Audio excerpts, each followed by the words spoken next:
श्री कृष्ण कहते हैं कि व्यक्ति का जन्म अगर पृथ्वी पर हुआ है तो संघर्ष भी उसे ही करना होगा।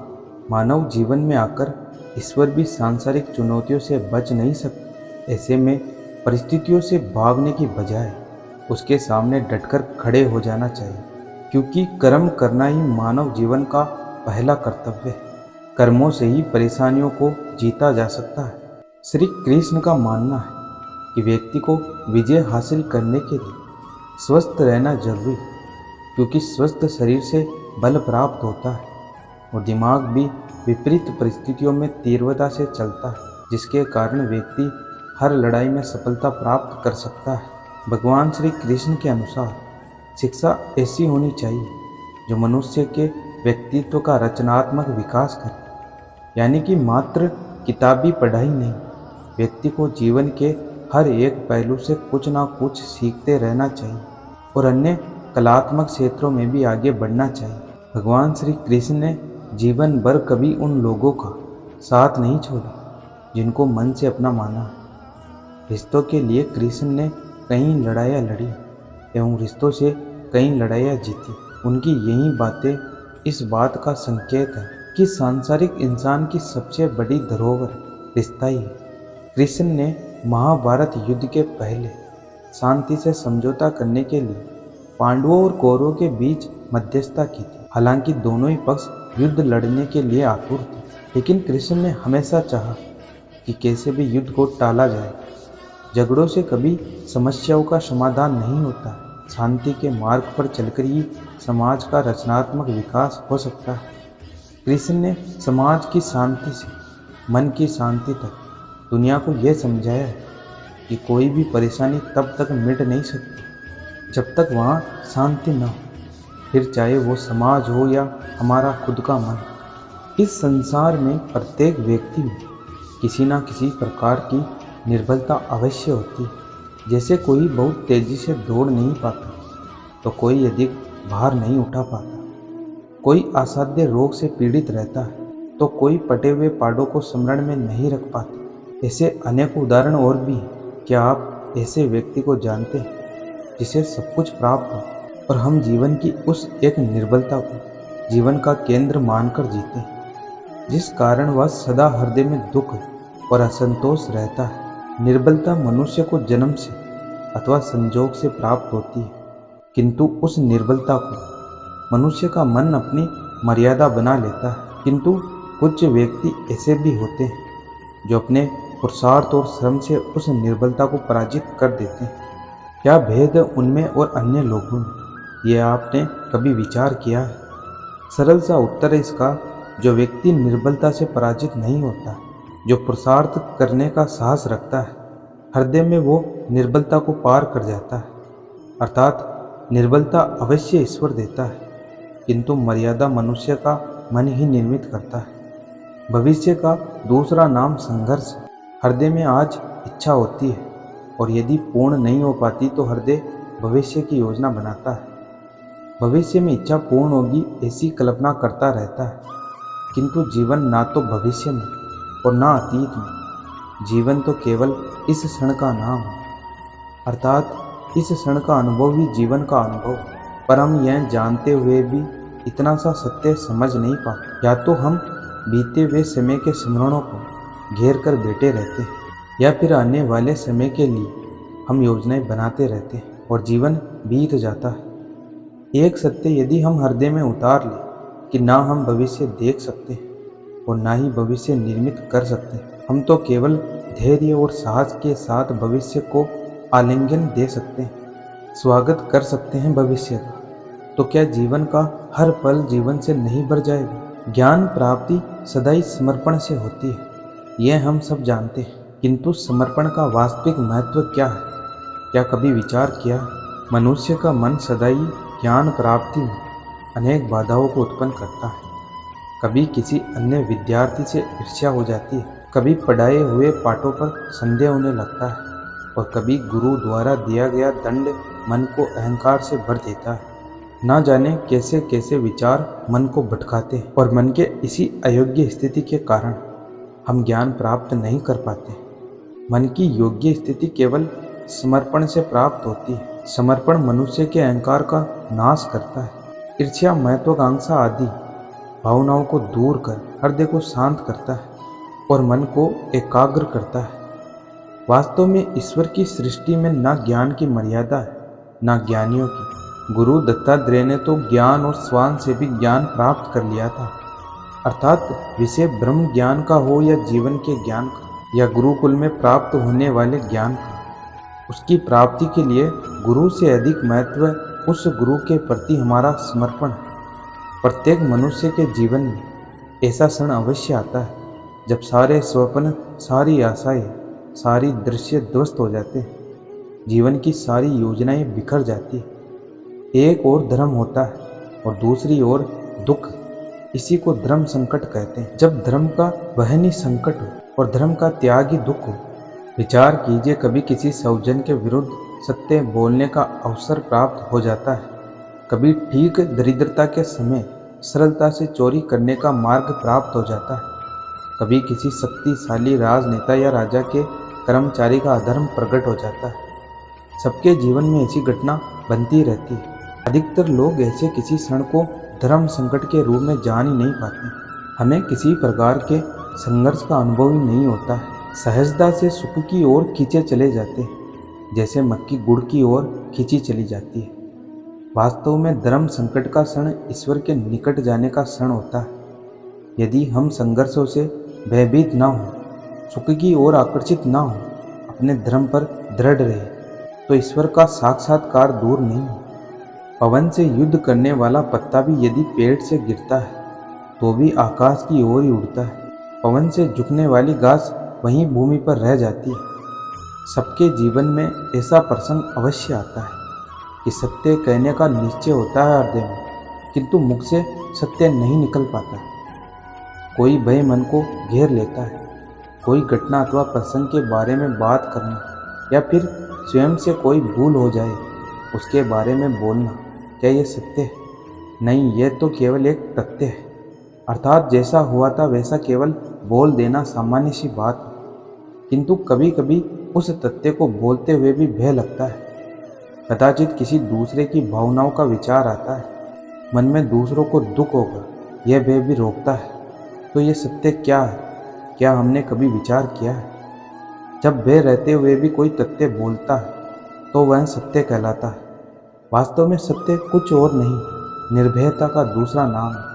और निर्भय होने का कोई समय नहीं होता है, क्योंकि निर्भयता आत्मा का स्वभाव है। अर्थात प्रत्येक क्षण क्या सत्य बोलने का क्षण नहीं होता है? स्वयं विचार कीजिए।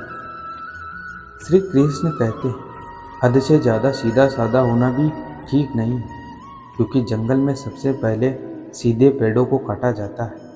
लोग कहते हैं अपनों के आगे झुक जाना चाहिए, किंतु सच बात तो यह है, जो अपने होते हैं वह कभी झुकने नहीं देते। आत्मा का अंतिम लक्ष्य परमात्मा में मिल जाना होता है, जिसे तुम अपना समझकर मगन हो रहे हो। बस यही प्रसन्नता तुम्हारे दुखों का कारण बनती है। संसार के संयोग में जो सुख प्रतीत होता है उसमें दुख भी मिला रहता है, परंतु संसार के वियोग से, सुख दुख से अखंड आनंद प्राप्त होता है। व्यक्ति या जीव का कर्म ही उसके भाग्य का निर्माण करता है। परिवर्तन संचार का नियम है। कल जो किसी और का था, आज वो तुम्हारा है, कल वो किसी और का होगा। भूत और भविष्य में नहीं, जीवन तो केवल इस पल में है, अर्थात वर्तमान का अनुभव ही जीवन है। आत्मा को शस्त्र नहीं काट सकता, अग्नि नहीं जला सकती, जल नहीं बुझा सकता और वायु नहीं सुखा सकती। आत्मा अमर होती है, जो केवल परमात्मा में जाकर ही मिलती है। आप जीवन से कुछ नहीं सीख पाते यदि आपको लग रहा है कि आप हर समय सही हैं। जीवन में इतना तो संघर्ष कर लेना चाहिए कि अपने बच्चे का आत्मविश्वास बढ़ाने के लिए दूसरों का उदाहरण न देना पड़े। मुझे जानने का केवल एक ही तरीका है, मेरी भक्ति। मुझे बुद्धि द्वारा कोई न जान सका, न समझ सका। मुझे केवल भक्ति से ही जान सकते हो। वह जो मृत्यु के समय मुझे स्मरण करते हुए अपना शरीर त्यागता है, वह मेरे धाम को प्राप्त होता है। इसमें कोई संशय नहीं है। कोशिश की जाए तो अपने अशांत मन को आसानी से नियंत्रित किया जा सकता है। जिस व्यक्ति को आपकी कदर नहीं है, उसके साथ खड़े रहने से अच्छा आप अकेले रहो। जीवन में आधे दुख इस कारण जन्म लेते हैं क्योंकि उनमें आशाएं बड़ी होती है। इन आशाओं को त्याग करके देखो, जीवन में सुखी सुख है। जब लोग आपकी बुराई करें तो परेशान ना हो, क्योंकि वे लोग आपको महत्व देने का कोई और तरीका नहीं जानते।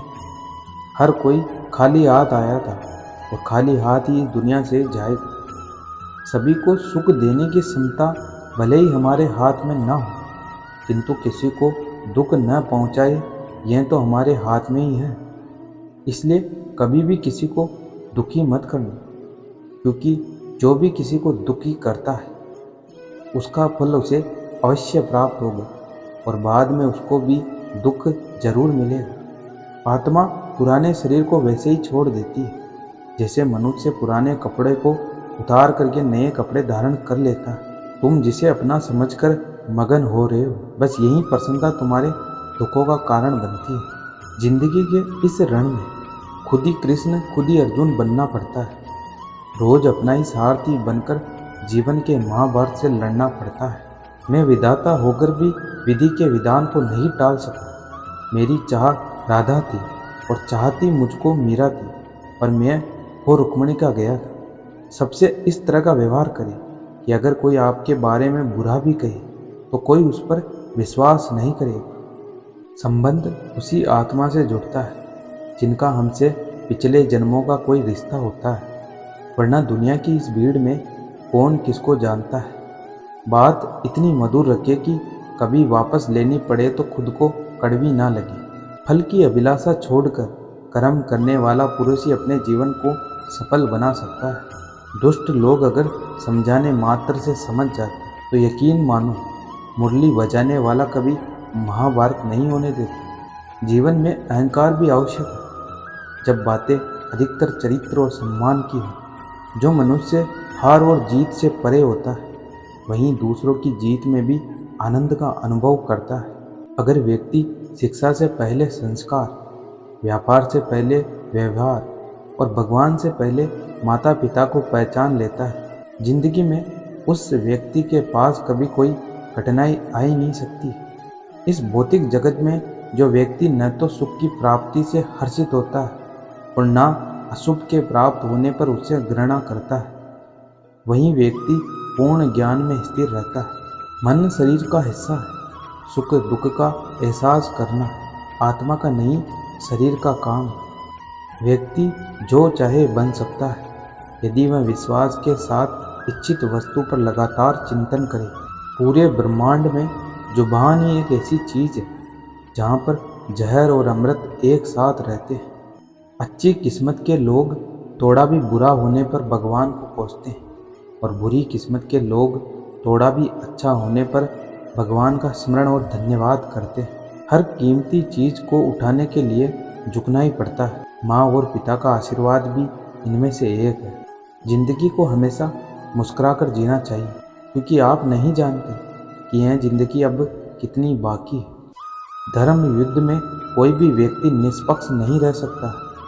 धर्म युद्ध में जो व्यक्ति धर्म के साथ नहीं खड़ा है, इसका मतलब वह अधर्म का साथ दे रहा है, वह अधर्म के साथ खड़ा है। जिसको भगवान की कृपा पर भरोसा है और उनके न्याय पर विश्वास है, उसे संसार की कोई भी स्थिति विचलित नहीं कर सकती है। कभी भी स्वयं पर घमंड मत करना।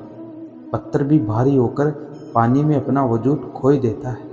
यह सच बात है कि भूल करके इंसान कुछ सीखता है, परंतु इसका यह मतलब नहीं है कि वह जीवन पर भूल करता रहे और कहे कि हम सीख रहे हैं। श्री कृष्ण कहते हैं, तू करता वही है जो तू चाहता है, होता वही है जो मैं चाहता हूँ। तू वही कर जो मैं चाहता हूँ, फिर होगा वही जो तू चाहता है। प्रहलाद जैसा विश्वास हो, भीलनी जैसी आस हो, द्रौपदी जैसी पुकार हो, मीरा जैसा इंतजार हो तो कृष्ण को आना ही पड़ता है। श्री कृष्ण कहते हैं, एक बार माफ़ करके अच्छे बन जाओ, पर दोबारा उसी इंसान पर भरोसा करके बेवकूफ़ कभी ना बनो। मन को यदि दुख और बैर से भर लोगे तो तुम्हें भी नरक का अनुभव हो ही जाता है। इंसान के परिचय की शुरुआत भले ही उसके चेहरे से होती होगी, लेकिन उसकी संपूर्ण पहचान तो उसकी वाणी से होती है। जिंदगी में सदैव अवसरों का आनंद लेना चाहिए, लेकिन किसी के भरोसे को तोड़कर कभी नहीं।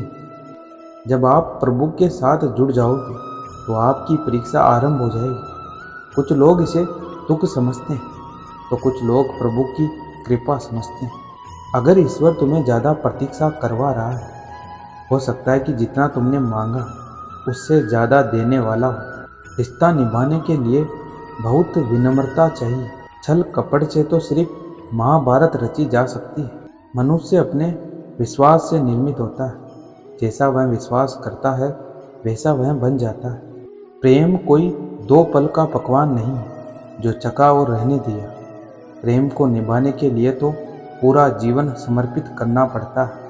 रिश्तों को निभाने के लिए वक्त निकालिए। कहीं ऐसा न हो जब आपके पास वक्त तो हो लेकिन रिश्ता बचे ही ना।